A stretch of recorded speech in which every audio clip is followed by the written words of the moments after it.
Naturalmente que la problemática de Guatemala es bastante compleja y evidentemente, dada la formación ideológica de cada quien, tenemos distintas interpretaciones de los distintos problemas que el país afronta y naturalmente todos tenemos distintas interpretaciones respecto de cómo se debieran resolver esos problemas. Pero me parece que ustedes, los jóvenes, que ya en breve van a tener que conducir el país, deben estar bastante bien informados respecto de su problemática, deben estar comprometidos con el cambio que nuestra sociedad necesita.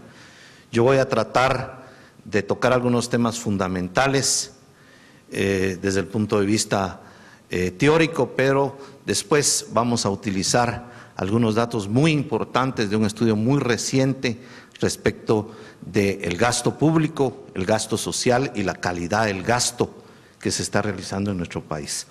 Bueno, algo que es muy importante, a mí se me pidió hablar de crecimiento económico. Quiero recordar brevemente que desde 1871 la economía guatemalteca ha tenido una tendencia creciente, especialmente vinculada a la reinserción de la economía de Guatemala al mercado mundial, que lo hizo especialmente a través del cultivo del café y del desarrollo del cultivo de los bananos.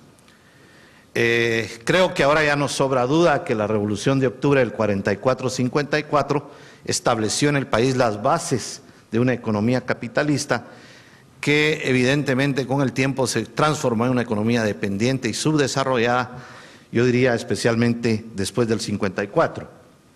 Quiero comentar que desde 1950 hasta 1980 la tasa de crecimiento de la economía guatemalteca fue en promedio 5%. En esos 30 años yo podría decirles que lo más importante es que esa tasa de crecimiento siempre fue más elevada que la tasa de crecimiento de la población y que es a partir precisamente de los 80 cuando tenemos el desarrollo de la guerra de guerrillas y el enfrentamiento de la contrainsurgente del ejército de Guatemala que provoca el clímax de la guerra interna en el país. Tenemos a partir de todos esos años, si ustedes quieren, una caída drástica en la tasa de crecimiento, especialmente en el primer lustro de los 80s. Podemos decir que en esos primeros 5 años tuvimos tasas negativas y que posteriormente lo que se llamó la transición democrática a partir de 1986 con la llegada del expresidente Marco Vinicio Cerezo Arévalo, es que tenemos, si podemos decir algo, alguna leve recuperación. Es precisamente a esa década de los 80 a la que se le conoce como la década perdida, especialmente en nuestro país. Posteriormente, en la década de los 90, la tasa de crecimiento de la economía comienza a tener una tendencia creciente, aunque nunca consigue regresar a los niveles del 5% de crecimiento promedio anual. Ya posteriormente, en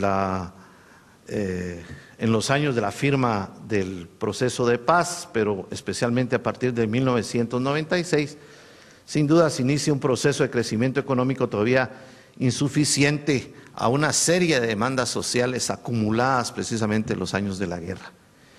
Es hasta el año pasado que el gobierno de la República, durante la gestión del presidente Berché, que se anuncia que por primera vez el país creció de nuevo 5%, como está escrito ahí, la primera vez desde que sucede esto en la década de los 70s.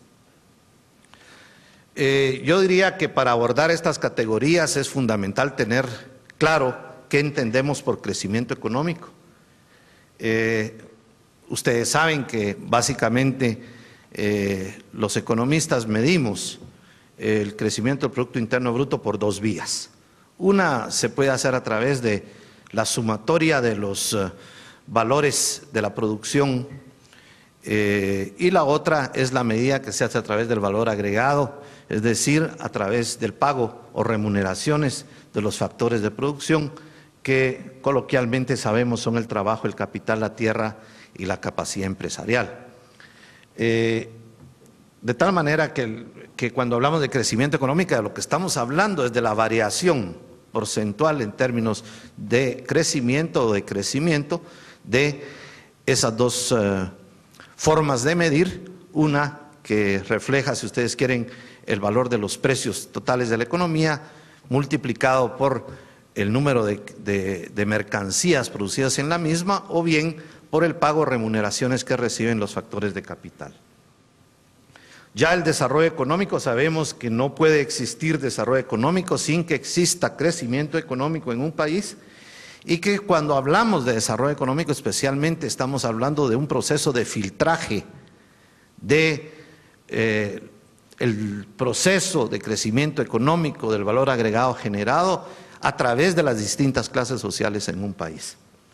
También sabemos que ese desarrollo económico se puede medir o estimar a través de diversos indicadores económicos y sociales.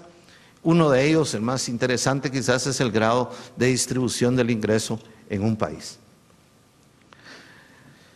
Para los economistas que fuimos formados previo a toda esta revolución de la economía del medio ambiente, podríamos decir que nosotros consideramos los recursos naturales como un factor de la producción dado. Lo incluíamos fácilmente entre el factor de la producción tierra, no teníamos, digamos, una valoración especial por los recursos naturales y especialmente por los del medio ambiente. En la actualidad, ustedes saben que no se habla más únicamente de desarrollo económico, se habla de desarrollo sostenible, en la medida en que además del crecimiento y el desarrollo económico, hay una idea de producción y reproducción, diría yo, del sistema de producción y distribución y circulación en armonía con los recursos naturales y del medio ambiente.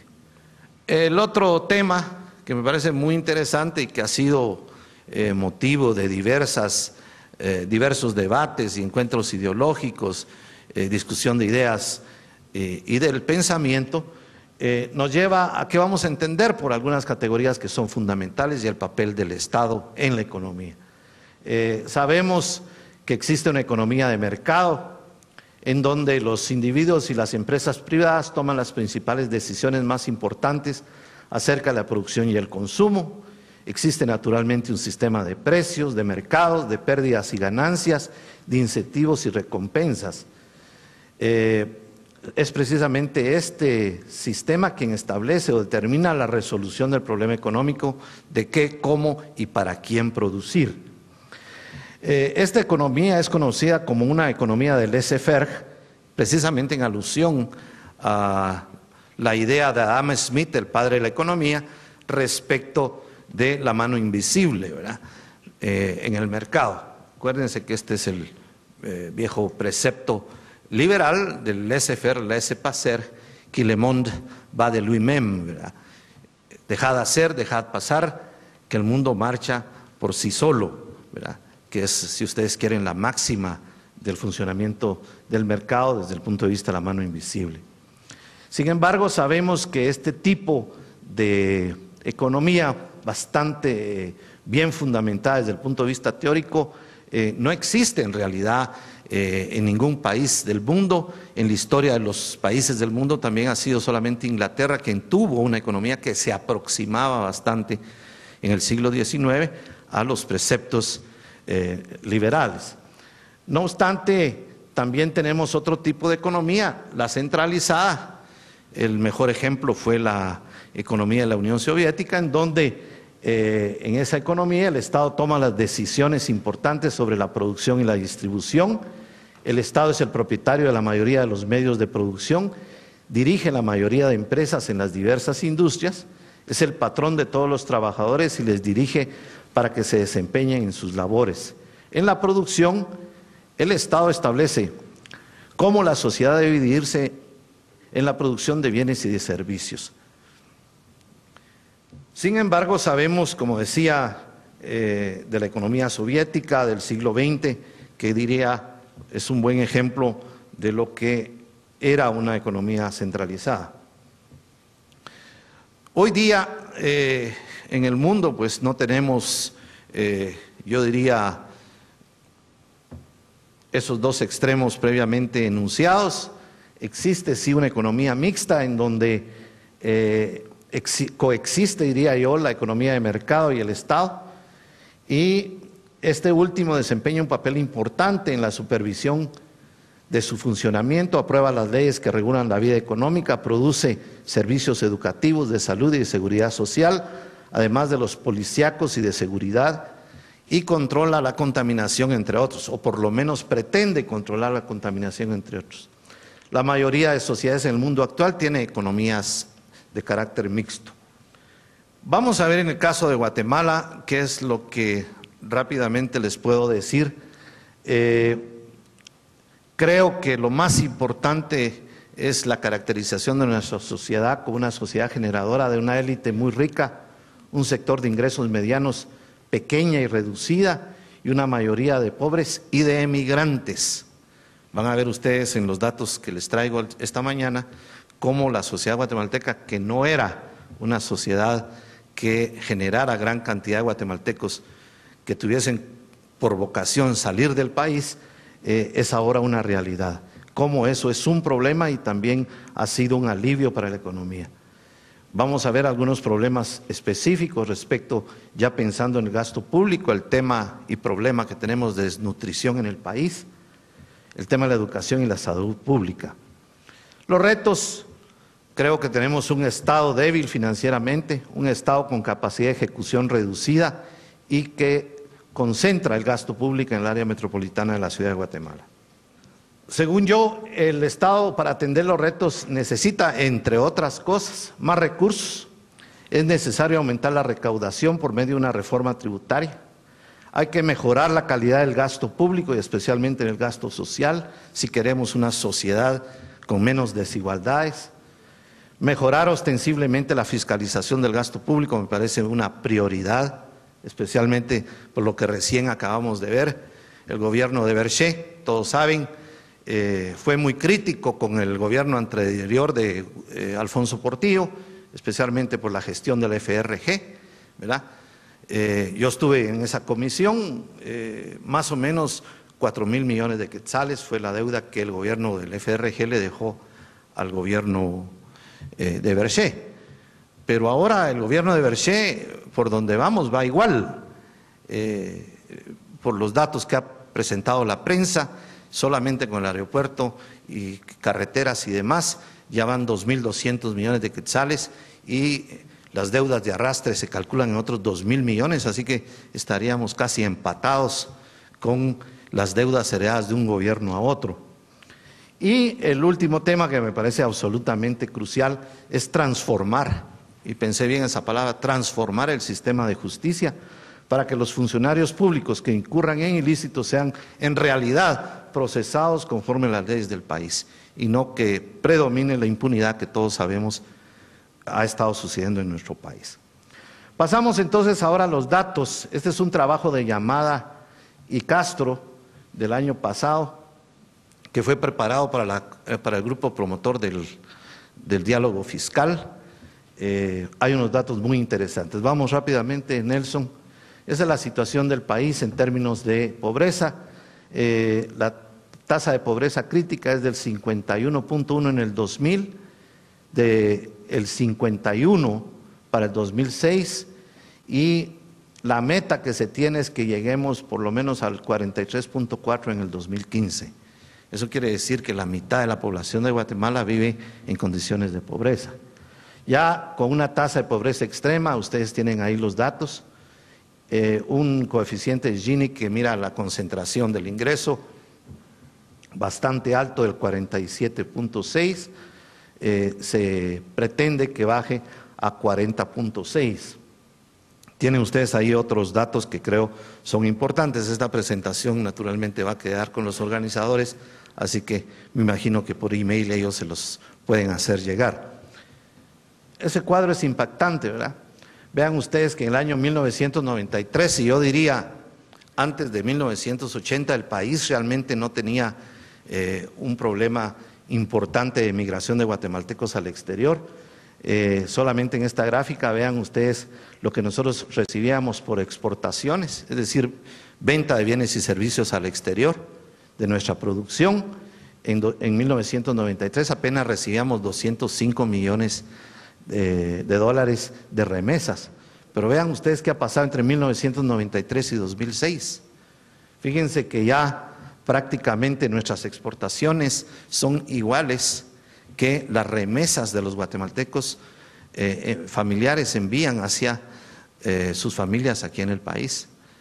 De tal manera que eso da una muestra, precisamente lo que decía yo, que esta es una sociedad que no solamente genera muchos pobres, sino genera también muchos emigrantes, y que precisamente por estar en el exterior después nos están mandando esa cantidad enorme de recursos, como ven, cerca de los 4.000 millones de dólares.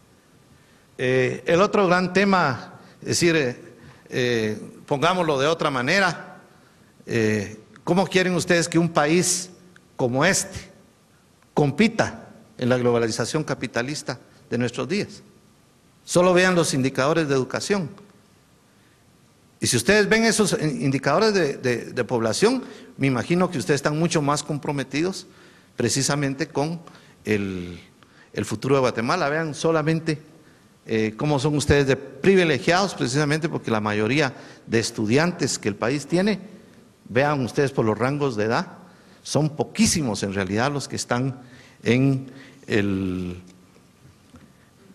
el rango de poder estudiar en el sector superior universitario.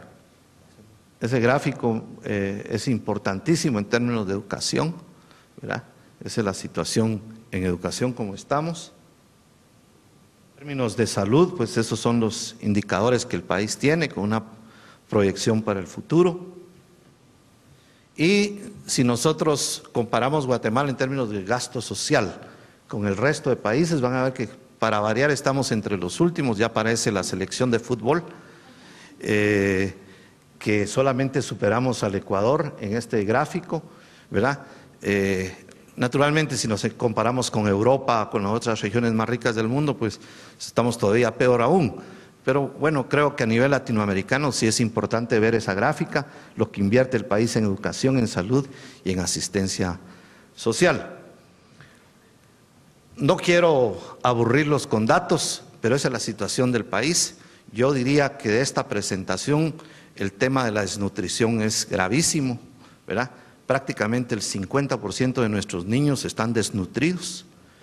La sociedad y especialmente el Estado a través de su política social tiene que hacer un esfuerzo extraordinario para combatir ese problema, porque evidentemente con el 50% de niños desnutridos, el país en el futuro no tiene posibilidad de salir del atraso y del subdesarrollo en el que nos encontramos. Muchas gracias.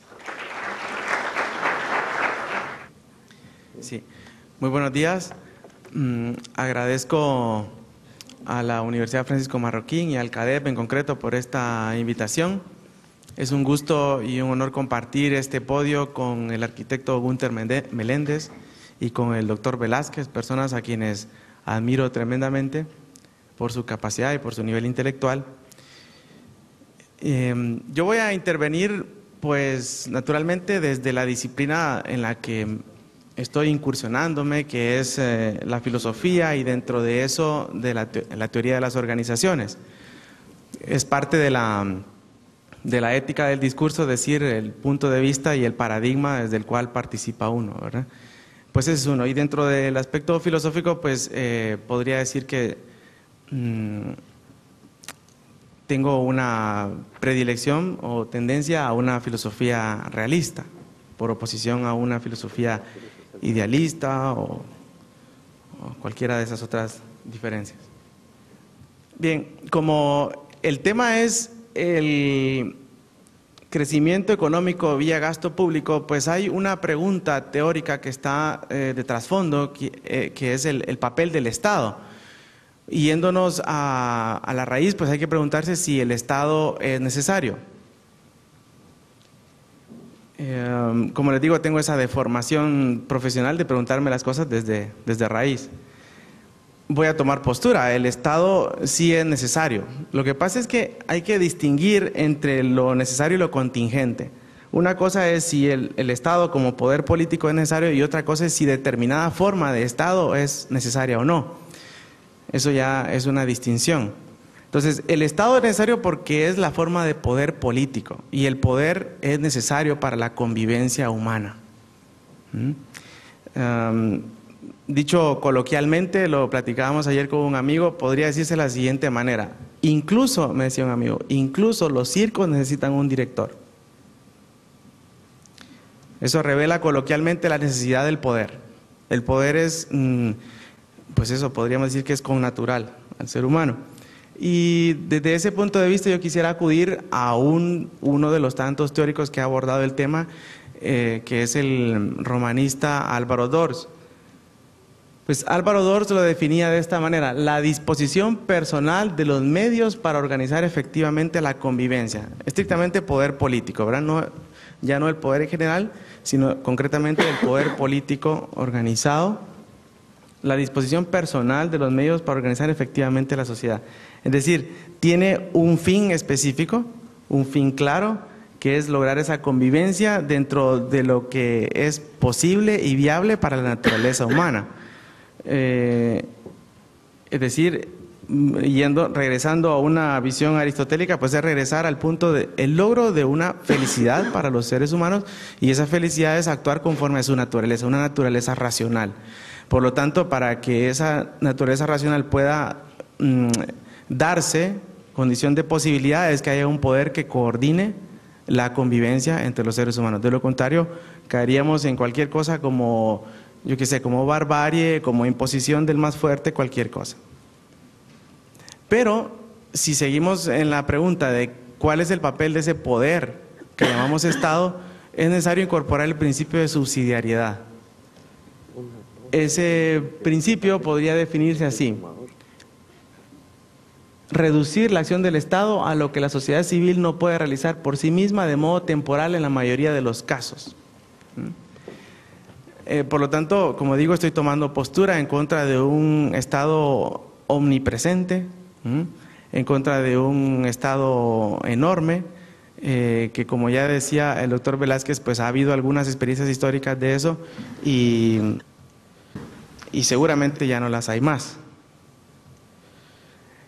Y el principio de solidaridad que acompaña al principio de subsidiariedad, que es promover activamente la libertad de las personas, una forma de expresarlo según pues una persona que me ha enseñado mucho sobre temas de economía y política, que es el licenciado Juan Roberto Brenes, profesor de la Universidad Francisco Marroquín también. Promover activamente la libertad de las personas es compatible con que haya alguna actividad o intervención del Estado, siempre y cuando no se le dé el pescado a las personas, sino se les enseñe a pescar. Ese es el dicho de otra manera, el principio de solidaridad es eso, ¿verdad? ¿Cuáles son los opuestos a esos principios? Bueno, el paternalismo y el asistencialismo. Cualquiera de estas cuestiones es opuesta a la naturaleza humana porque iría en contra violaría el respeto a la inteligencia de los seres humanos. Y violaría el derecho a una libre determinación en cosas particulares. Un paternalismo iría en contra de esas ideas. Por lo tanto, ¿cuáles serían unas funciones esenciales del Estado? Es decir, ¿hacia qué debería ir dirigido desde mi punto de vista el gasto público? Coincidiendo con el doctor Velázquez, por la necesidad de priorizar, optimizar o volver eficiente el gasto público. Pues desde mi punto de vista solo hay dos cosas que son esenciales, que son seguridad ciudadana y certeza jurídica, que es cumplir y hacer cumplir la ley. Desde mi punto de vista, con estas dos cosas podría generarse un crecimiento económico, generar una variación importante y positiva en el crecimiento económico. Porque esto implica que las personas se ven seguras y protegidas para realizar lo que libremente han determinado como objetivo particular de su vida. Y esto garantiza que se pueda efectuar el proceso económico, que se garantice la propiedad privada, que se garantice el libre intercambio de bienes y servicios, que se garantice la movilidad de las personas, cosa que en Guatemala el derecho a la movilidad, bueno, no sé si es un derecho, pero la libertad que tenemos nosotros de movernos de un lugar a otro, pues la verdad es que está coartada. No podemos caminar a la hora que querramos y por donde querramos, porque hay una delincuencia que lo impide. No podemos viajar a la hora que querramos del modo que querramos, porque la delincuencia lo impide. El tema del transporte urbano es uno de los temas a los que últimamente he estado poniéndole atención por cuestiones profesionales. Pues es una muestra de cómo la falta de certeza jurídica afecta, ¿verdad? Hay un subsidio enorme al transporte urbano, cuando en realidad el transporte urbano, por datos objetivos, no necesita ese subsidio porque es una industria autosostenible perfectamente. ¿Cómo va a ser posible que si viajan millones de personas al día, las empresas de autobuses tengan pérdidas? Es un absurdo. Entonces, ese es uno de los puntos en los cuales el Estado no debería estar, porque se está coartando la libre actividad de los individuos. Pero lógicamente el paternalismo, el asistencialismo permite que haya personas que, como parásitos, puedan aprovecharse de esa negatividad del asistencialismo y del paternalismo.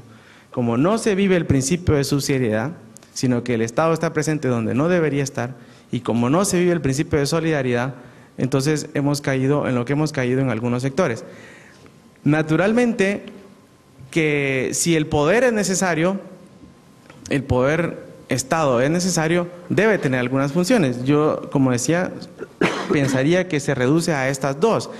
Podría, por principio de subsidiariedad, eventualmente intervenir en algunas cosas. No sé, alguna comunidad donde es imposible eventualmente que una empresa privada preste servicios de salud. Bueno, pues habrá que juzgarlo, habrá que verlo oportunamente. Ahora, ¿cuáles son los criterios para que se diera esa eventual participación del Estado o de la municipalidad de cada lugar en las necesidades locales? Primero, que la ayuda sea por tiempo limitado.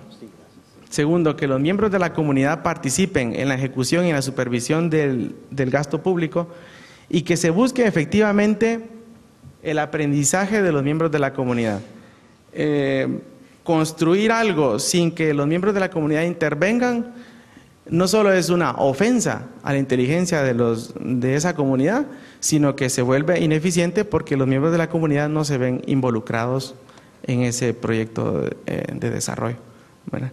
Entonces, es mi punto de vista de cuál puede ser la función del Estado en el tema de gasto público, ¿verdad? Yo agradezco esta oportunidad y me integro a la mesa para luego poder conversar tranquilamente con los panelistas y con los estudiantes presentes. Muchas gracias.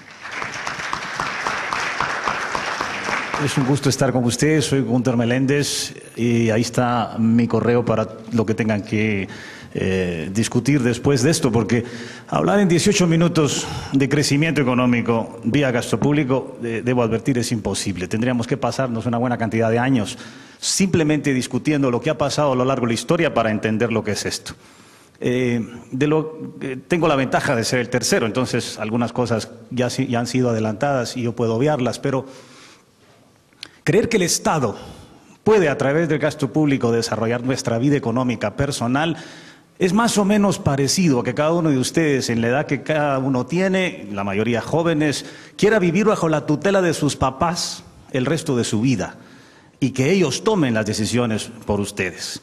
Es evidente que estar aquí procurando entender lo que pasa desde este lado de la construcción académica implica buscar libertad de decisión, poder entender cómo cada uno de nosotros mejora su condición cada vez, buscando la premisa fundamental de la economía, mejorar, pasar de un estado de satisfacción menor a un estado de satisfacción mayor. Esa es la idea de todos nosotros.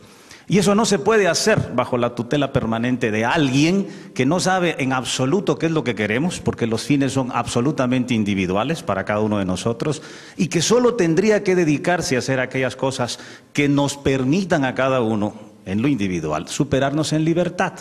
La libertad es fundamental. La experiencia soviética costó 100 millones de muertos a lo largo del siglo XX. Y hoy tenemos experiencias parecidas, construidas en Venezuela, construidas en Ecuador y en otros lugares del mundo, Bolivia.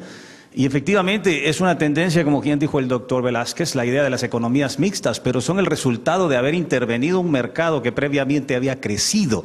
3 cosas hay que entender para que el mundo se mueva.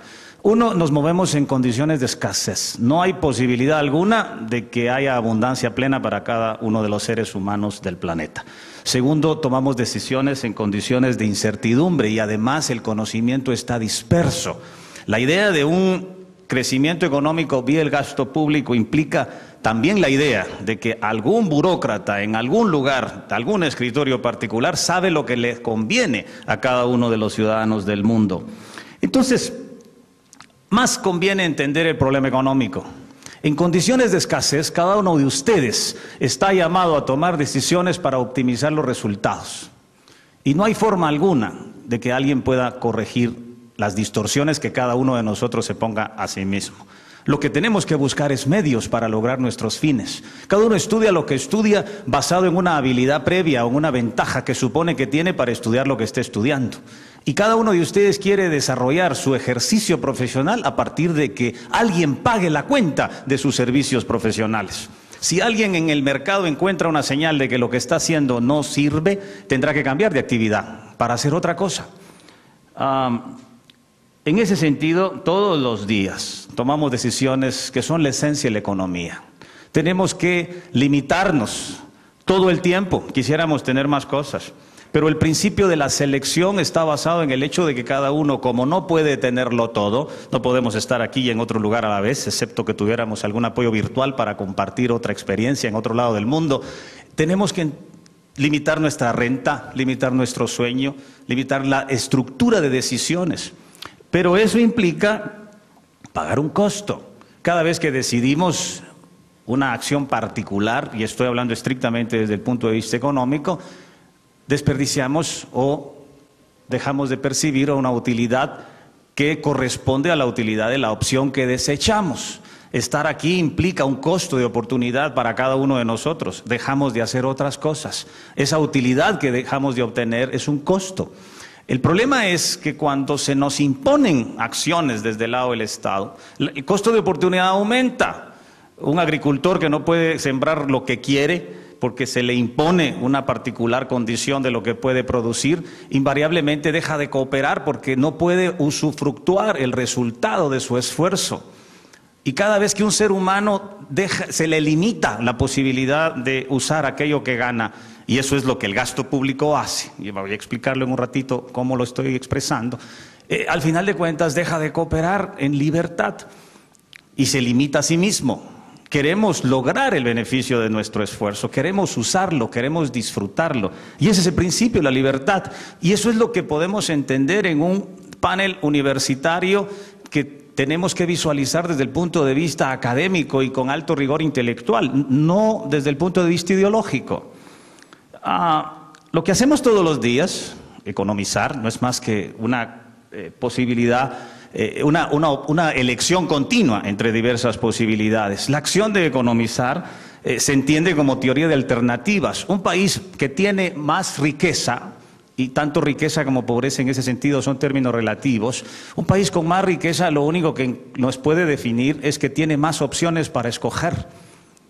Nuestros migrantes se van a los Estados Unidos porque hay mejores opciones para escoger. Y aunque trabajan con un salario que es menor al que el mercado ofrece a la gente de los Estados Unidos, están dispuestos a hacer eso con todo el sacrificio que eso impone, porque la inversión que no se dio en Guatemala impide que haya opciones laborales para ellos. Entonces votan con los pies, se van al otro lado y efectivamente están sosteniendo al país con esos 3,000 y pico de millones de dólares que nos envían todos los años. Pero un país no puede crecer con lo que le mandan sus migrantes, porque eso es temporal nada más. Y la visión del crecimiento económico es una visión que tiene que entenderse en el largo plazo, no en el día a día. El crecimiento de cada uno de ustedes depende de las decisiones que tomen hoy para el resto de sus vidas. No es lo que uno decide cada día de su vida. Entonces, esa teoría de alternativas impone la cooperación humana, que no es más que el resultado de que uno actúe por los incentivos que encuentra. Trabajo a cambio de un salario que beneficiará mis actividades personales, buscando mis propios fines. El Estado tutelar impone la posibilidad de decirnos qué es lo que nos conviene, y eso impide la libertad de acción. Este es un mapita que distribuye un poquito la idea de la libertad económica en el mundo. Ahí están en los colores azules los países que económicamente son más libres, en el colorcito que se ve como anaranjado, aquellos países que son medianamente libres. Nosotros no estamos en esas condiciones, hay unos países en rojo que son los menos libres. Sí hay países que están trabajando con libertad económica hoy, Estonia es uno de ellos, Nueva Zelanda es uno de ellos. Hay países que históricamente se han desarrollado desde el punto de vista de la libertad, no del Estado tutelar. Efectivamente, cada uno de ustedes tiene que decidir qué producir, cómo producirlo, cuánto producir y para quién producir. Es una decisión individual. Si un gobierno todopoderoso nos viene a contar qué es lo que hay que hacer en el país, nos quita la idea de la cooperación humana, porque entonces nos quita la idea del incentivo que cada uno de nosotros busca. Y ese sistema de precios funciona mejor cuando dejamos que el mercado opere. ¿Y el mercado qué es? No es más que lo que hacemos todos los días al salir a comprar pan, al salir a comprar peruleros, al salir a comprar carne, al salir a comprar gasolina. No estamos buscando quién nos diga dónde hacerlo, cómo hacerlo, cuánto comprar o cómo pagar. Lo hacemos de acuerdo a nuestros propios recursos, aquellos de que disponemos. Quienes de ustedes no trabajan y sus papás les pagan la cuenta, están subsidiados temporalmente para poder estudiar, pero no van a poder estar subsidiados el resto de su vida. Quieren liberarse en un momento dado. Es un subsidio efectivamente temporal, pero tendrán que decidir cómo hacer esto en el mercado. Ese mercado, que no es más que un concepto abstracto, impone que entre los individuos tomamos decisiones mejores. No hay nadie, ningún alcalde puede meterse en un mercado cantonal para decirle a los compradores y vendedores cómo intercambiar hoy esta mañana. No hay forma alguna. A pesar de que sí nos imponen algunas medidas en cuanto a si hay ahora, por ejemplo, la metodología sobre cómo debería ser el pan. Una de las últimas gracias que a un viceministro se le ocurrió es decir que debe haber una norma para el pan. Y de qué tamaño debe ser, y de qué calidad, y cuánto debe pesar, y qué precio tiene que tener. O sea, esas son las gracias que se le ocurren a veces a los funcionarios. Y probablemente están muy bien intencionados y tal vez están muy bien educados en sus principios. Pero el problema es que no tienen la capacidad posible de decidir qué pan debo comer yo, porque de repente la mayoría de señoritas aquí está a dieta y no va a comer pan. Porque engorda, dicen, ¿verdad? Pero aquí están los factores de producción, ya los mencionaron, no voy a reiterar mucho sobre eso, pero la tierra cobra una renta. Si dejamos que los poseedores de tierra y los compradores de tierra operen, encuentran un mejor precio. Los trabajadores quieren un salario. Si dejamos que los trabajadores libremente sean contratados, obtienen un mejor salario. Es un salario que los demandantes y los oferentes deciden mejor que cualquier otra gente. El capital, también mencionado, es fundamental que haya porque es la fuente de la inversión. Ningún país crece si no hay inversión de capital. Y el capital se invierte en aquellos lugares del mundo donde es más fácil invertirlo y se va de aquellos lugares del mundo donde les ponen más barreras. Es histórico, está demostrado, no hay nada que especular en cuanto a ello. Los propios bancos nacionales nuestros se están yendo a montar compañías extranjeras, porque saben que pueden operar mejor sus estructuras de capital desde fuera que adentro del país. Y eso es una realidad que está pasando hoy. Y otros bancos, la mayoría está siendo adquiridos por bancos de otros lugares del mundo. La movilidad de capitales es fundamental para poder operar un mercado que crece. Y para eso se requieren empresarios. Si el 80% de ustedes se van a trabajar el resto de sus vidas, son menos productivos para el crecimiento económico que si el 80% de ustedes se van a poner empresas y desarrollan el país a través de sus propias estructuras empresariales. Ahora, este punto quiero enfatizar, porque creo que es complementario ya a lo que han dicho mis antecesores, a quienes también aprecio y respeto muchísimo, y con quienes he compartido otras veces. Pero este es el problema. Si decimos que debemos crecer gracias a lo que el gobierno decida, esto implica que cada quetzal, oigan bien, que el gobierno se va a gastar, es un quetzal que antes ustedes tienen que producir, y el resto los guatemaltecos, también los pobres y también los extremadamente pobres. Cada quetzal que un funcionario se gasta, y eso lo dijo muy bien el doctor al principio en su exposición, este es el problema del gobierno del presidente Berché, o sea, toda la deuda que dejó, significa que transfirió del Ministerio de Cultura, del Ministerio de Educación, del Ministerio de Educación se llevó mucho dinero para hacer un aeropuerto. Así que el problema de educación del país es que cuando los funcionarios tienen que educar, prefieren no hacerlo y prefieren hacer un aeropuerto. Porque el aeropuerto, según sus mentes, les deja más rentas que educar. Esa es la verdad del gobierno anterior. Y lo están diciendo en los programas de radio de hoy en la mañana y en los diarios de hoy. O sea, no nos lo estamos inventando ninguno de nosotros, ni tenemos que ser muy doctos para entender ese hecho. Las transferencias de más de 2.500 millones de quetzales que se le dieron al Ministerio de Comunicaciones y Obras Públicas vienen de cultura y deportes, vienen de educación, vienen de seguridad, vienen de todo lo que no hicieron con tal de hacer obra pública. Un gasto público que beneficia a un sector. Qué bien tener un mejor aeropuerto, sí, que hace unas 2 semanas no tenía radares, por cierto, y que esté intervenido para entender qué pasó ahí. Pero las empresas se benefician, porque el problema no es que tengamos una economía libre, el problema es que tenemos una estructura mercantilista, donde los empresarios se ponen de acuerdo con los gobernantes para hacer aquella obra pública, o sea, gasto público que conviene. El gobierno solo puede tener dinero por impuestos, por donaciones, por préstamos y por deuda. La deuda, no vamos a hablar de ella, está hasta nuestros bisnietos. Esto es lo que debe hacer el gobierno, garantizar que la propiedad de ustedes no se las quite nadie. El 80% de la tierra urbana del país está invadida, no fue comprada. Entonces no hay certeza jurídica. Si quieren, invadamos algo cerca de aquí para no tener que quedar lejos de la universidad. Pero eso no es correcto. Necesitamos que alguien respete nuestra libertad, nuestro derecho a la vida, la seguridad, la administración de justicia, el respeto a los contratos. Cada vez que le damos a un gobierno más cosas por hacer, aumentan los costos. Si usted paga el 33% de su impuesto sobre la renta, significa que usted trabaja 1/3 del año para el gobierno y 2/3 para usted, para ponerlo fácil. Para crecer hay que aumentar las fuentes de inversión, hay que mejorar la eficiencia económica, la productividad, hay que mejorar la calidad de la política económica, pero tiene que imperar la ley, eso es fundamental, si no, no se crece. Tenemos que mejorar estas cosas en Guatemala, nuestro capital humano, que es bueno en los Estados Unidos y aquí no, imagínense. Apertura comercial para la primera generación. No hay ninguna primera generación en Guatemala que haya tomado la decisión de abrir sus mercados al resto del mundo. Firmamos un tratado con Panamá hace unos días, mejor hubiéramos abierto las fronteras unilateralmente a que entren los productos de Panamá, si de todas maneras vienen. No está ahí la zona de Colón, pues por eso vamos a comprar ahí. Y aquí hay algunas ideas, ley y orden, desarrollo financiero, no tenemos bancos internacionales suficientes, no tenemos capitalización suficiente para poder hacer nuestros procesos de producción. Usted se va y el único socio que encuentre es un banco que le pide primero una hipoteca para poder poner una empresa. O sea, demuestre que tiene algo por si no le va bien, no hay absolutamente nada. Libre circulación de moneda, movilidad de capitales y que la tasa de crecimiento, si ponemos una idea sobre parámetros de tasa de crecimiento, deberíamos estar creciendo arriba de un 10% si queremos verdaderamente lograr en poco tiempo una posibilidad de mejor riqueza para el país.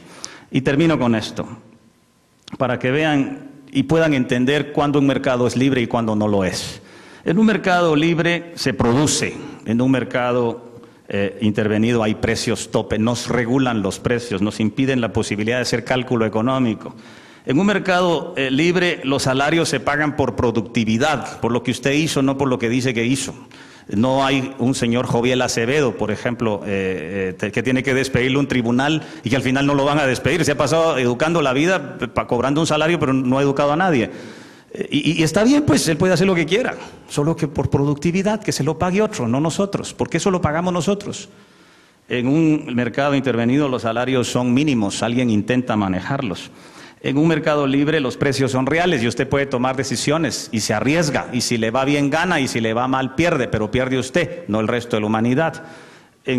Los precios topen o administrados nos arruinan esa posibilidad en un mercado intervenido. En un mercado libre se mueven los capitales. Hoy, y esto es importante y no se ha mencionado, se mueve más capital en el mundo, en términos de monto, que bienes y servicios. Al día de hoy, es más importante la movilidad de capitales al día de hoy que todo el monto posible que se paga en compras y ventas de bienes y servicios. Aquí tenemos limitaciones y tasas. Cada vez que usted abre una cuenta, el banco le ve cara el ladrón, tiene que llenar un formulario IBE, ¿verdad? Porque a saber de dónde sacó usted los fondos. Eso no se puede, eso no existe en el mundo libre. En el mundo libre usted puede actuar como quiera, en cambio en el mundo intervenido hay leyes de fomento. Por eso Venezuela hoy tiene una escasez absoluta de bienes y servicios. En el mundo libre la apertura comercial es un hecho y aquí en el mercado intervenido andamos viendo cómo reducimos aranceles, si los ponemos, si los subimos, si somos recíprocos, en fin. Y eso lo hace el gobierno, no lo hace la gente. En el mundo libre se mueven los trabajadores libremente. En cambio, en el mercado intervenido las indemnizaciones son la búsqueda de posibilidades. Termino con esto. El mundo libre implica creatividad. Permite que la gente se mueva. Por eso hay franceses que se han ido a Estados Unidos a hacer sus inventos. Por eso se movió la gente de Europa a los Estados Unidos a hacer otras cosas, porque se los impedían en el lugar donde estaban. Por eso hay soviéticos, científicos que se han movido a otro lado del mundo a hacer cosas. Porque la creatividad es el resultado de la libertad, mientras que el problema de la intervención es el conformismo.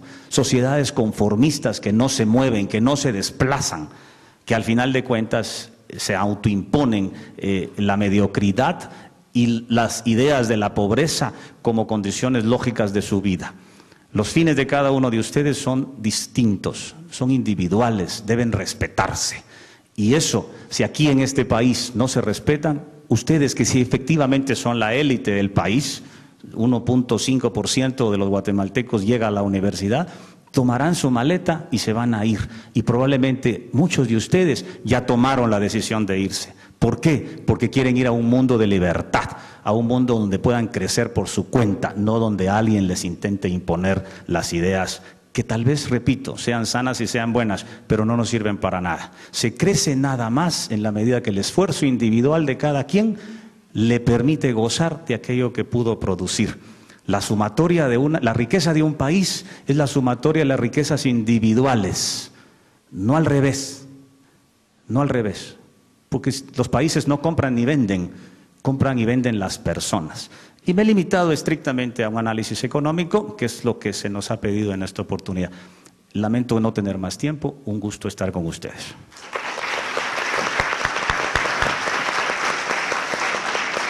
Nuestros tres panelistas tocaron puntos que se conectan en algún momento y que seguramente van a salir a relucir al momento de las preguntas y respuestas. El licenciado Velázquez llamó la atención de todos ustedes a la necesidad de incrementar la efectividad del gasto social. Una duda que me queda y que se la planteo acá al doctor Velázquez es si ese incremento de la efectividad pasa por un incremento del gasto público propiamente o por su mera focalización, por su mejor utilización. El licenciado Cruz Rivas expuso que considera el Estado necesario en tanto manifestación de poder político y poder en tanto encausador de la convivencia humana, en concordancia, claro está, con nuestra naturaleza racional. También expuso que el principio de solidaridad acompaña al principio de subsidiariedad. Y lo que hemos caído es justamente en lo opuesto a lo que él expuso como deseable, como posible: asistencialismo y paternalismo. El arquitecto Meléndez habló acerca de que, bueno, las necesidades son infinitas, los deseos también. Sin embargo, los recursos con los cuales satisfacer esas necesidades son, por definición, escasos. La riqueza hay que crearla. No es una cuestión material que ya está hecha y que sea solo cuestión de repartirla, sino que hay que crearla. Y en al tenor de esas ideas expuso algunos factores de crecimiento desde la libertad, no desde una tutela permanente. Y expuso sus razones para pensar que un enfoque desde la libertad propicia la creatividad humana, el dinamismo, lejos del anquilosamiento y la mediocridad que propicia otro sistema, un sistema de tutela permanente, cual niños. Pero me interesaría, antes de abrir el micrófono que está ahí enfrente, preguntarle a nuestros tres participantes. El Estado, creo que coincidimos en lo siguiente: el Estado debe ser un garante. ¿Un garante de qué? Primero, de un marco de certeza razonable. Un marco de certeza razonable dentro del cual las personas puedan dedicarse a producir honradamente. Eso pasa, obviamente, por un sistema de seguridad ciudadana y por un sistema de justicia, eficiente los dos, eficaces ambos. Debe ser también un garante de la preservación de los derechos inalienables, entendiendo derechos inalienables como los que le asisten a todo individuo en tanto individuo, vida, libertad y propiedad. Ese tipo de derechos que no son otorgados por ningún Estado, sino únicamente reconocidos. Ahora bien, existe una cuestión, y es que en estos países nuestros, en Guatemala en particular, a las necesidades, a los derechos, perdón, a las necesidades, a los deseos les hemos llamado derechos. Me explico. Todos tenemos deseo de adquirir la mejor educación posible, de tener una vivienda que se adecue a nuestras necesidades y gustos, en fin, deseos de recrearnos adecuadamente para descansar luego de trabajar, estudiar, producir, en fin. El problema, me parece, y quiero el punto de vista de nuestros panelistas, es que a esos deseos de vivienda, de salud, de educación, de recreación, les hemos llamado derechos. Y tales deseos están consignados como derechos incluso a nivel constitucional. A raíz de esas reglas constitucionales, entonces, se establece toda suerte de disposiciones legislativas que incitan al crecimiento del gasto público y no necesariamente a su fiscalización, a su mejor encauce, que es a lo que se refería el doctor Velázquez al inicio. Entonces, deberíamos considerar la calidad de las reglas que nos rigen. Es la pregunta a nuestros tres panelistas. Bueno, en primer lugar, yo creo que por eso decía que me parece muy importante este tipo de encuentros interuniversitarios, porque yo creo que evidentemente desde el punto de vista del pensamiento y las ideas es que debe darse ese debate. Sin embargo, me parece también que hay una parte desde el punto de vista del funcionamiento del propio sistema. Creo que es imprescindible, especialmente para ustedes jóvenes, tener conocimiento de los datos de la realidad. No se puede ignorar los datos de Guatemala. Yo diría que la pobreza en este momento hay que enfrentarla y precisamente por lo menos hay que conocerla en las aristas más importantes. Yo creo que aquí ya no debe haber un debate ideológico. Si el país se quiere poner a la altura de poder competir para 2015, tiene que hacer reformas profundas. Y evidentemente, si las personas están migrando es porque no hay oportunidades en el país. Y precisamente ya vieron ustedes el crecimiento exponencial de las remesas familiares que están enviando. Entonces, al final, podemos caer también en la propuesta de Alex Segovia para El Salvador, que pensaba que el desarrollo de El Salvador estaba vinculado al mejoramiento del sistema educativo para los niños, que aprendan rápido inglés, porque como van a ser migrantes, que se vayan después y después sigan mandando remesas. Y que hay que sustituir las camadas de los emigrantes.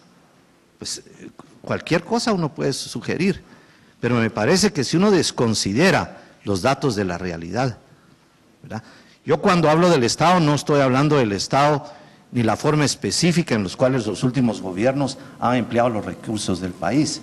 Estoy hablando de un Estado que tiene que ver los problemas enfrente que tiene.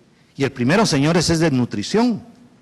Si vamos a esperar que el mercado, la economía de mercado, llegue a áreas territoriales de Guatemala en donde todavía hoy no ha llegado, y que nosotros creamos que esas familias en condición de pobreza van a salir cuando tengan los ingresos para poderlo hacer, entonces esperemos sentados, señores, o que esta gente siga emigrando. Pero esos son los problemas reales de Guatemala. Y precisamente porque no nos ponemos de acuerdo respecto de cuáles son las prioridades que el Estado debe atender, es precisamente que se malinterpreta precisamente lo que estamos discutiendo, que es cómo el Estado a través del gasto social puede empezar a enfrentar problemas torales. Yo no estoy hablando de un Estado que sea patrimonio o sea el patrón de todos, sino solamente estoy hablando de aquellos que están en una desigualdad económica evidente y que hay que enfrentar ese problema. Gracias, sí. Bueno, lo primero es que encuentro una coincidencia en lo que yo sostenía, el principio de subsidiariedad es necesario para salvaguardar ese criterio prudencial de hasta dónde debe llegar el Estado. Efectivamente, si no está la coordinación estatal en ciertas cuestiones como la de nutrición en ciertas regiones, quizás sea muy difícil atacarla inmediatamente. Eso no justifica que el Estado deba tener un gasto amplio, discrecional, del cual solamente se puede aprovechar la corrupción. Entonces, lo que hay que llevar de la mano es la certeza jurídica, la aplicación de la ley con una eventual actividad subsidiaria en ciertos sectores. Lo que planteaba Karen es acerca de cómo algunos deseos se convierten en derechos. Bueno, eso yo voy a lanzar una bomba aquí en este momento. El problema es que la Carta de los Derechos Humanos que tenemos no habla de derechos, porque el concepto de derecho que está ahí es un derecho que viene de un concepto idealista, que yo imagino cuál debería ser la condición ideal del ser humano, y entonces le llamo a eso derecho, pero el derecho no es eso, el derecho es una participación de una realidad existente. Así que, como dice la Carta de los Derechos Humanos, todos tenemos derecho a vacaciones pagadas, eso habría que decirle muy bien, pero ¿y quién me va a garantizar a mí ese derecho? Por lo tanto, esos no son derechos, ¿verdad? Lo que sostiene en su mayor parte la Carta de las Naciones Unidas acerca de los derechos humanos. Como estamos en un ambiente académico, separemos la idea clara de que cuando hablamos de Estado no estamos hablando de gobierno. El Estado somos todos. El gobierno debería administrar algunas funciones particulares que los ciudadanos le delegamos porque nos sale más barato que lo hagan ellos a hacerlo nosotros, y eso creo que es fundamental en la pregunta de Karen. Karen decía que todos queremos educarnos y tener una casa, ir a Miami, a Disney.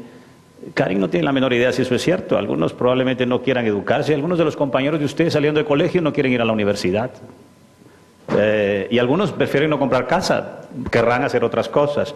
Sí, o sea, lo que sabemos es que no tenemos la menor idea de qué es lo que quieren todos. Eso sí lo sabemos. Decir yo que todos quieren ir al baño en este momento, no creo que sea cierto, aunque algunos probablemente quieren que terminemos para ir al baño o tomar café, yo qué sé, pero no tenemos la menor idea. Ese es el problema. Hay que partir de una premisa lógica. No tenemos la menor idea de qué es lo que la gente quiere. Por ejemplo, en Panamá hicieron algo extraordinario, sí, pusieron el inglés como segundo idioma para todo el mundo, cosa que es rara porque ahí todo el mundo lo habla. Yo no creo que ustedes, que todos seguramente hablan muy bien el inglés, quieran ser migrantes. Tienen una particular idea de que hay que saber inglés porque ese es el idioma de los negocios.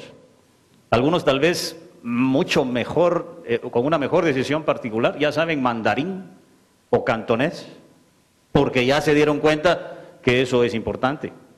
Y algunos saben italiano porque quieren tener un novio italiano y eso están buscando. Entonces la idea de qué queremos es individual. Eso es todo. No se trata de ir en contra de las tendencias del mainstream. No tratamos de hacer eso. Simplemente estructuremos una idea lógica. Cada uno de nosotros quiere cosas distintas. Las que tienen novio piensan que su novio es el más lindo del planeta y las amigas le dicen que feo está. Porque las valoraciones son subjetivas. Ese es el problema.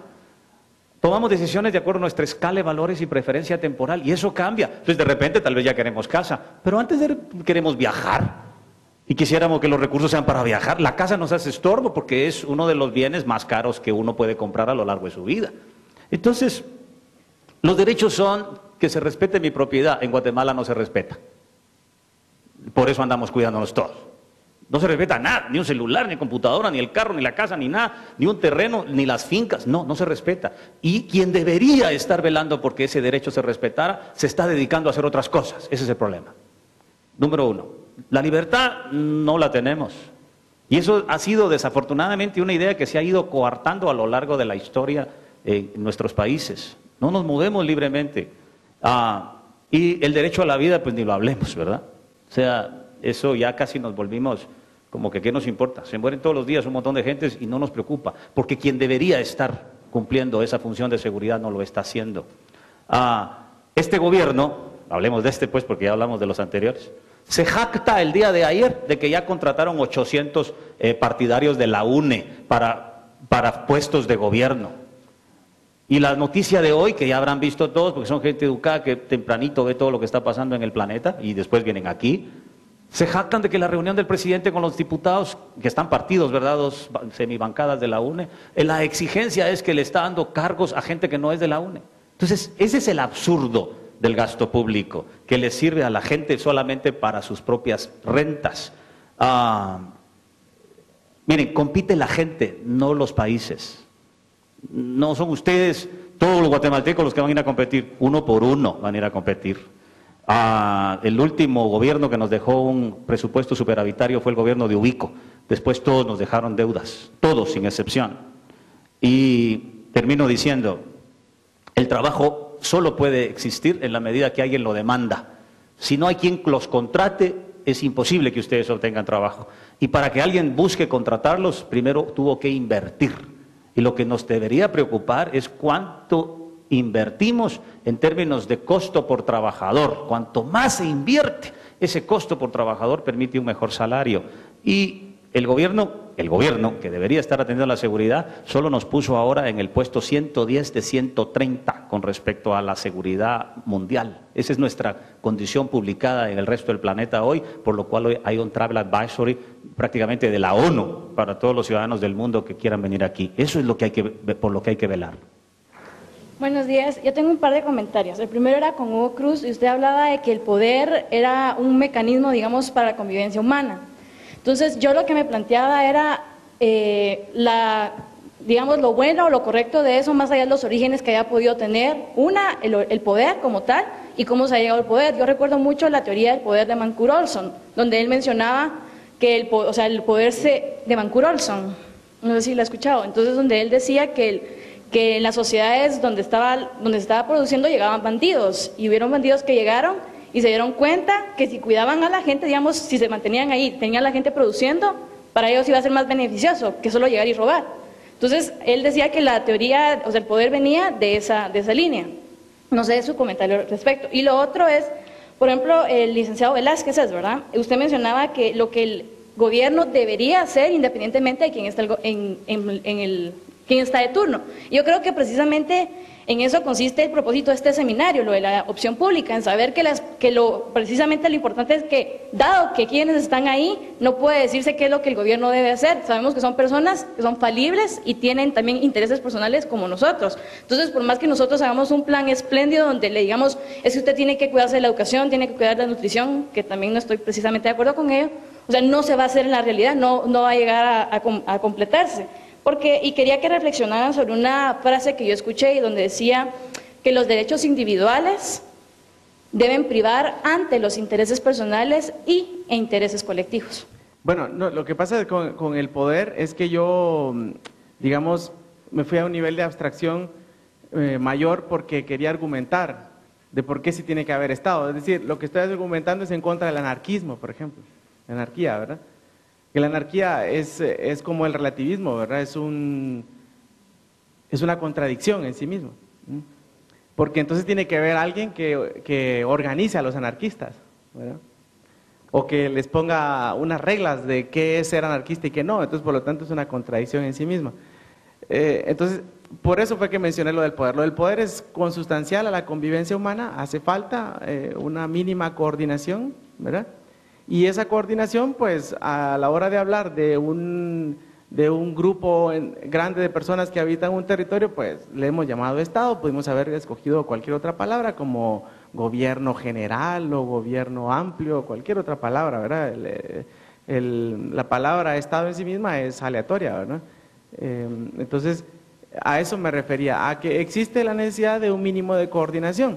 Y el problema es que ese mínimo de coordinación ha dejado de ser mínimo eventualmente y se ha convertido en máximo de coordinación, y es con lo que estoy de acuerdo con el arquitecto Meléndez, que entonces en lo que se convierte es una verdadera y negativa coacción a los intereses particulares.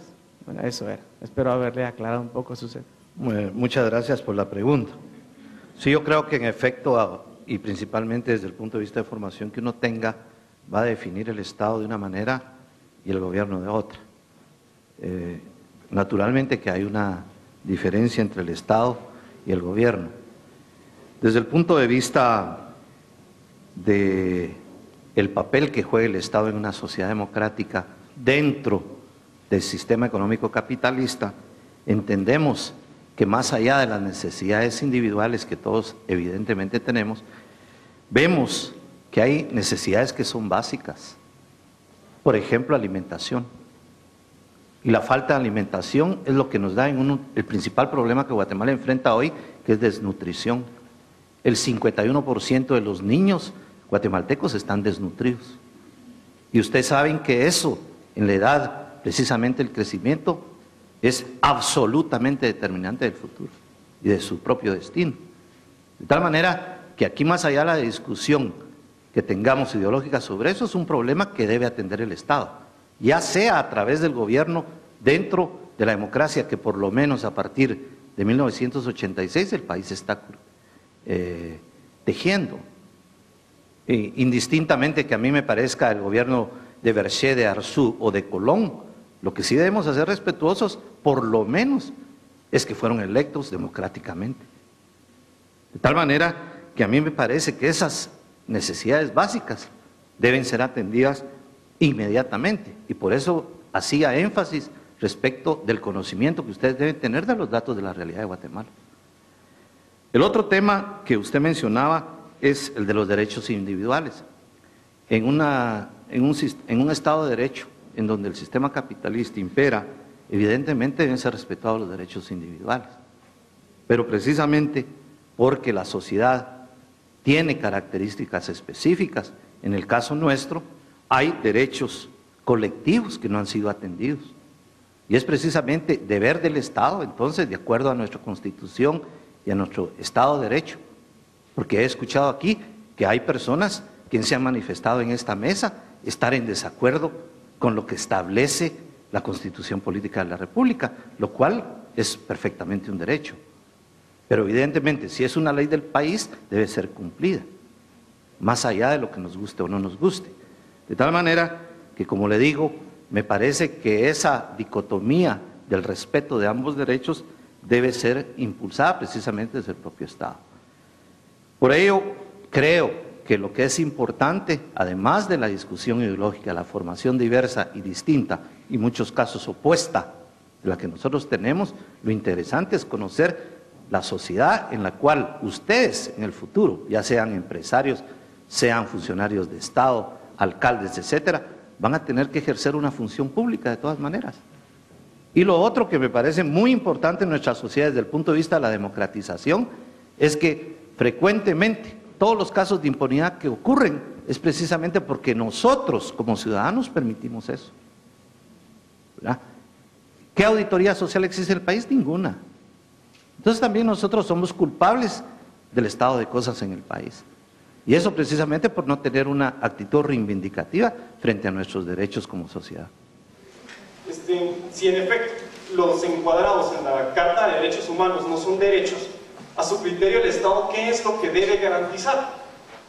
Si usted habla de seguridad jurídica, esto no solo implica mi derecho a que no me maten, sino a no morirme. Y en lo personal tengo otra duda. Supongo que sus posiciones van de acuerdo a lo que establece el Public Choice y el Grupo Pro Reforma.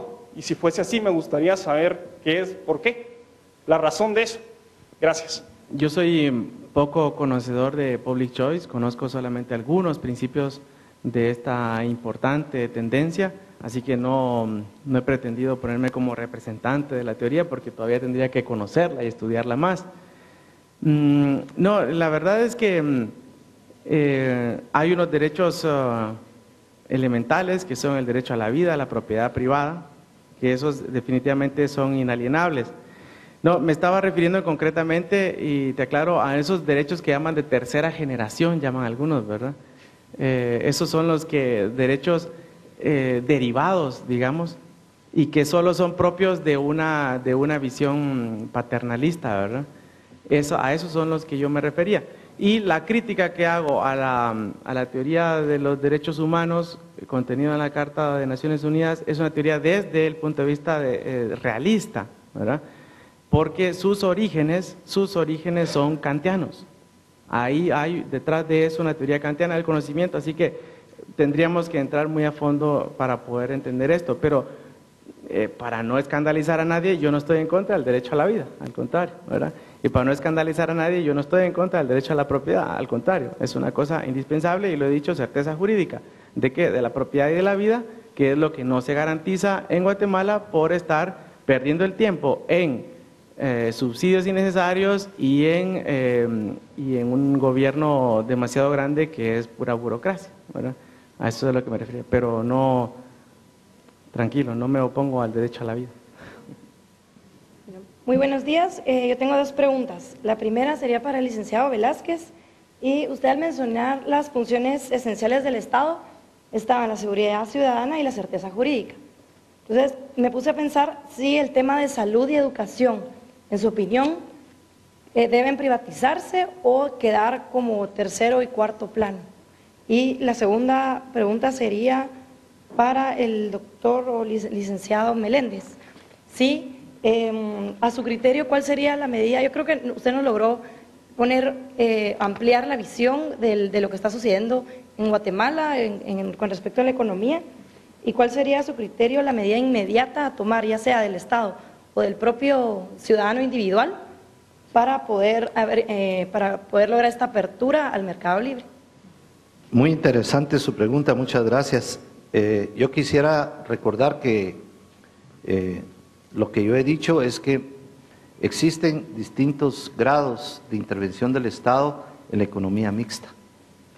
Usted puede tener desde el ejemplo de los países escandinavos, en donde el poder del Estado y su intervención es muy grande, hasta el caso de la economía de los Estados Unidos, por ejemplo, en donde usted sabe realmente un sistema de seguridad social público no existe. Precisamente esa es la propuesta de la candidata Clinton. Hay otros estados en donde, dado su tamaño y su fortaleza financiera, que evidentemente están vinculados al desempeño de sus economías. Y en ese sentido, cuando hablo de desempeño de sus economías, también entiendo que los países compiten en la medida que tienen toda la infraestructura necesaria para poder competir.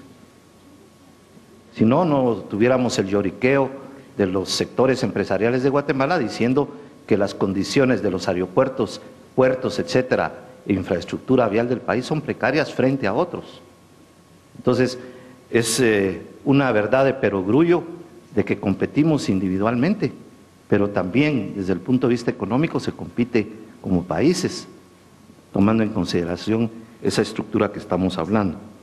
Ahora bien, respecto a las funciones del Estado, en el caso de Guatemala, contrariamente a la que la mayoría de gente académica ha sostenido, el Estado guatemalteco es débil financieramente.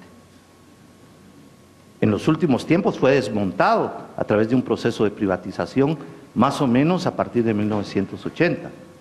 Entonces, me parece que con los recursos que el Estado tiene, nosotros debemos atender, por lo menos priorizar los datos de la realidad que me parecen de bulto, los más grandes que el país tiene. El problema de la desnutrición, que ya lo mencioné. El problema de la educación pública, especialmente en el sector primario, medio y secundario, ¿verdad? Y el problema de atención a la salud, especialmente para la población infantil.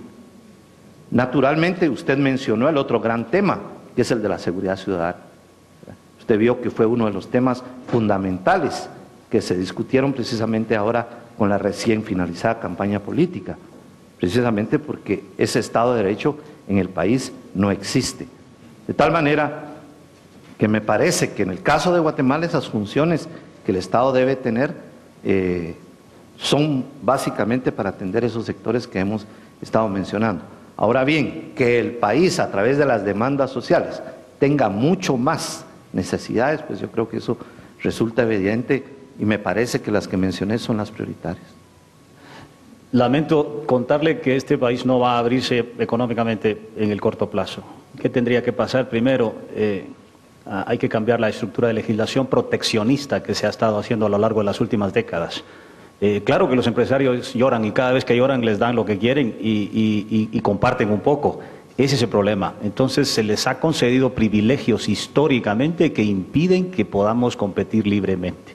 Los sectores primarios de la economía del país son sectores privilegiados. Eso no es una economía capitalista, eso es una estructura mercantilista que impone la componenda del pseudoempresario con el gobernante de turno.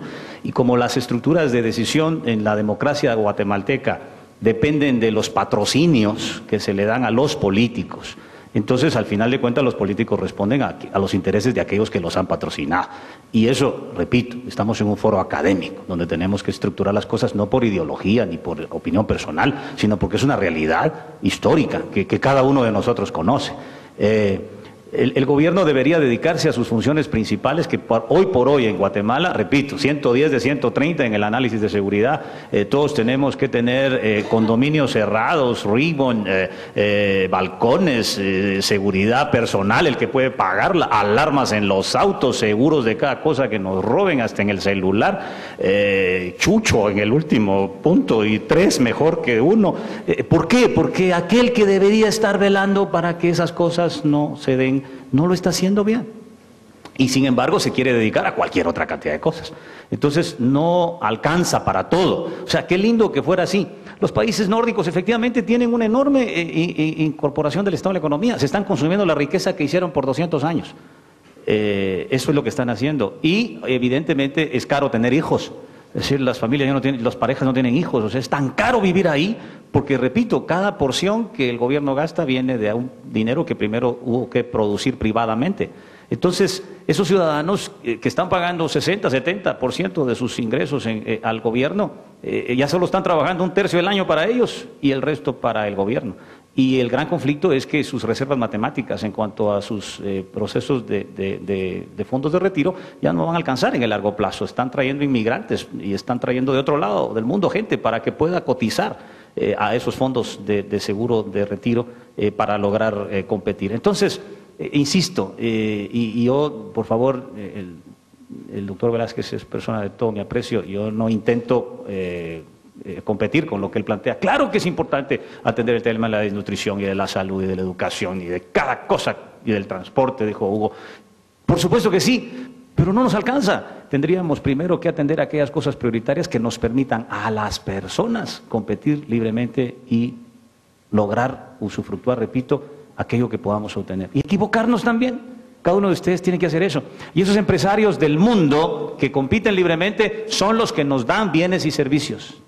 O sea, si no fuera por los chinos que producen el 80% de los juguetes del mundo, muchos de los juguetes que se compraron en Navidad del año pasado, las familias pobres de Guatemala no las tendrían. O sea, tuvo que pasar el planeta entero, un producto para comprarse aquí y que en algún municipio de los más pobres, de los 44 o 45 pobres que dice el presidente Colom que se está preocupando por ellos, tuvieran acceso a eso. Muchísimas gracias. Un aplauso, por favor, para nuestros panelistas.